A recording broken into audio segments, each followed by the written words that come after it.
فضحك رسول الله وقال كلها بقي إلا كتفها، لأن دي كان شاه. ذلك الإمام علي لما قالوا له الإنسان كيف يعرف الإنسان أنه من أهل الدنيا أم من أهل الآخرة؟ أنا عايز مقياس كده تقول لي عليه. قال له مقاييس كل مؤمن مع ذاته. هل توجد مقاييس لمؤمن مع مؤمن آخر؟ لا، مقياس المؤمن في إيمانه مع ذاته. طب إزاي؟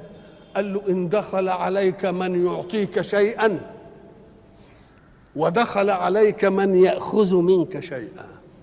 واحد دخل لأنه جايب لك هدية، وواحد دخل عليك عشان هياخد منك معونة، ادي اتنين. فإن فرحت بمن أعطاك أكثر من فرحك بمن أخذ منك فأنت من أهل الدنيا،